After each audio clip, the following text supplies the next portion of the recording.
Good morning बच्चों, मैं जितेंद्र कुमार शर्मा स्वागत करता हूं आपका आज की कक्षा में। आज की कक्षा में बच्चों हम पढ़ने वाले हैं कक्षा 3 की पर्यावरण अध्ययन की पुस्तक अपना परिवेश का 12वां अध्याय, जिसका नाम है हमारे गौरव। बच्चों इस पाठ के 2 भाग हम पिछली कक्षाओं में पढ़ चुके हैं, जिनमें हमने जानकारी प्राप्त की थी महान रसायन शास्त्री नागार्जुन के बारे में, और साथ ही साथ हमने जानकारी प्राप्त की भौतिकी और जीव विज्ञान में अतुलनीय योगदान रखने वाले जगदीश चंद्र बसु के बारे में।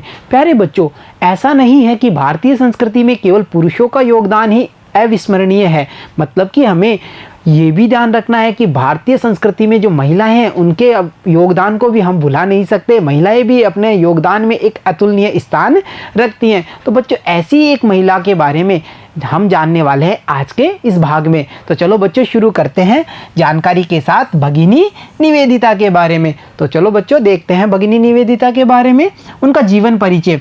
भगिनी निवेदिता इंग्लैंड की रहने वाली थी। तो देखा बच्चों, इंग्लैंड की रहने वाली भगिनी निवेदिता को हमारे गौरव में यहाँ भारत में याद किया जाता है। ऐसा क्यों है? ऐसा उन्होंने क्या योगदान दिया हमारी संस्कृति के प्रति कि उन्हें हमारे गौरव में शामिल करते हुए आज भारत में याद किया जा रहा है? तो देखो बच्चों, उनका जो ओरिजिनल नाम था, असली नाम था, वो था मार्गरेट नोबेल था। आजीवन अविवाहित रहकर इन्होंने सेवा कार्य को ही अपनाया था। और यहाँ हम देख पा रहे हैं भगिनी निवेदिता की इमेज को।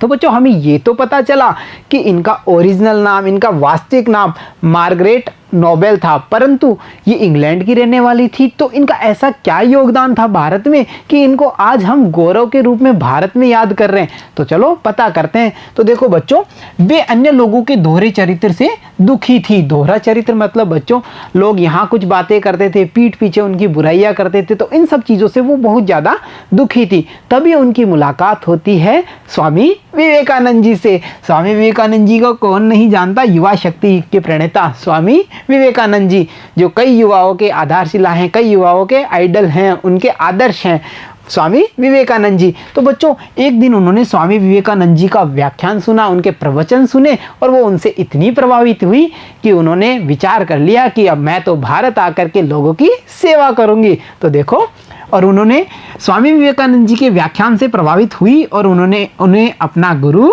मान लिया। तो यहाँ पे स्वामी विवेकानंद जी को उन्होंने अपना गुरु मान लिया है। तो बच्चों इसी कारण से देखो, स्वामी विवेकानंद जी ने मार्गरेट नोबेल को निवेदिता नाम दिया था।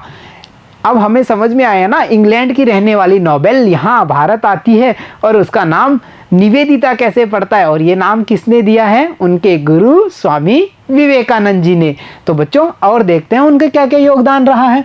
भगिनी निवेदिता मानव मात्र की सेवा को ही अपना धर्म मानती थी। मतलब उनका ये था कि ना मैं हिंदू, ना मुस्लिम, ना सिख, ना ईसाई, मैं कुछ भी नहीं हूँ। मेरा धर्म है केवल मानव की सेवा करना। तो देखा ना, कितनी बढ़िया सोच थी भगिनी निवेदिता की।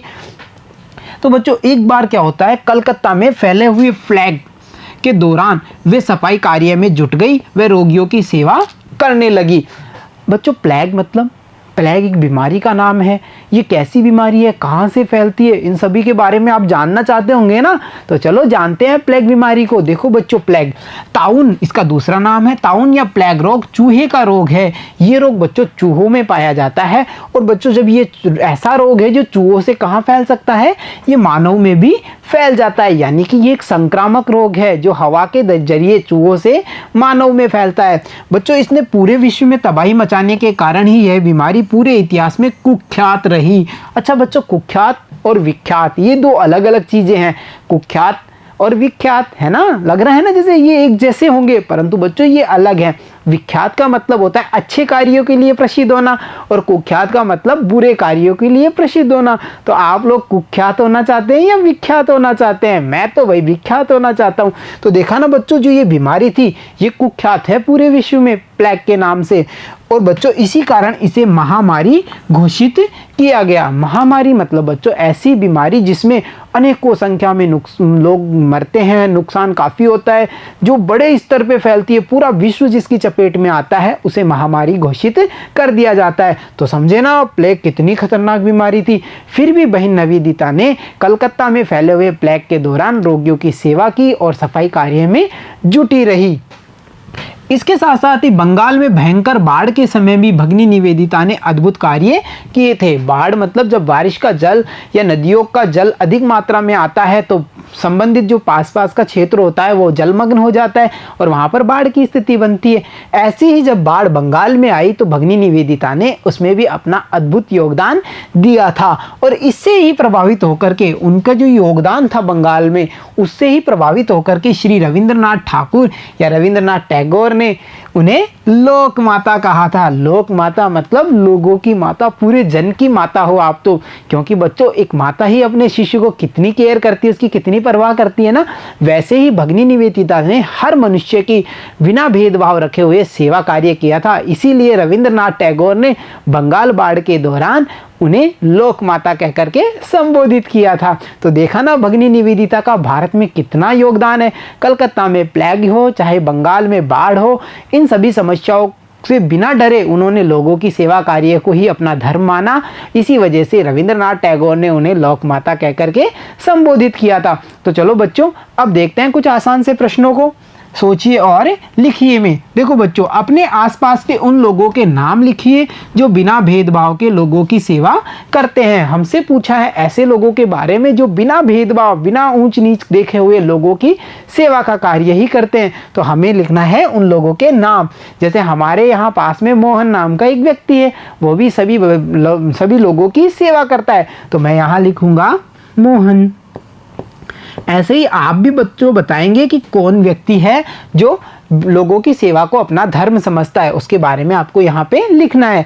बच्चों अब बढ़ते हैं अगले प्रश्न पे। अगला प्रश्न है, आप अपने विद्यालय में कौन कौन से सेवा कार्य करते हैं। तो बच्चों देखो, विद्यालय में हमेशा हमें इस बात का ध्यान रखना है कि विद्यालय हमारा ही घर होता है, हम उसके सदस्य होते हैं और विद्यालय में किसी भी वस्तु को नुकसान नहीं पहुँचाना है।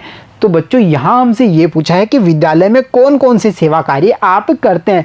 प्यारे बच्चों, मैं विद्यालय में जो छोटे बच्चे होते हैं उनको सीढ़ियाँ चढ़ने में, या जब वो खाना खाते हैं और जब पानी पीने के लिए नल पे जाते हैं तो उनकी लाइनें लगाने में, उनको पानी पिलाने में मैं मदद करता हूं। तो आपको भी बताना है कि आप विद्यालय में कौन कौन से कार्य करते हैं। आगे बच्चों अगला प्रश्न है, यदि आपके विद्यालय से बाहर सेवा करने का अवसर मिले तो आप कौन कौन से सेवा कार्य करेंगे। बच्चों विद्यालय के बाहर अगर हमें सेवा कार्य करने का अवसर मिलता है तो कोई भी कार्य हम करेंगे, परंतु मैं विशेष रूप से जो प्यासे व्यक्ति होते हैं उनको जल पिलाने का, किसी को राह दिखाने का, या बच्चों किसी समारोह जलसा में व्यवस्था करने का कार्य होगा तो मैं अवश्य करता हूं। आपको भी बताना है कि विद्यालय से बाहर आप कौन कौन से सेवा कार्य करना पसंद करेंगे।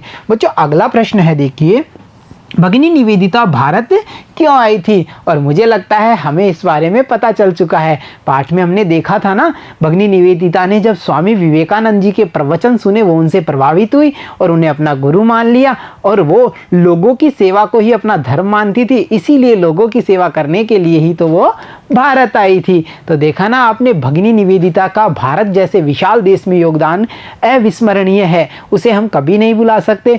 उन्होंने भारतीय संस्कृति में एक विशिष्ट स्थान प्राप्त किया है। तो प्यारे बच्चों, आज की इस कक्षा में इतना ही। मिलता हूं आपसे अगली कक्षा में, तब तक के लिए धन्यवाद बच्चों।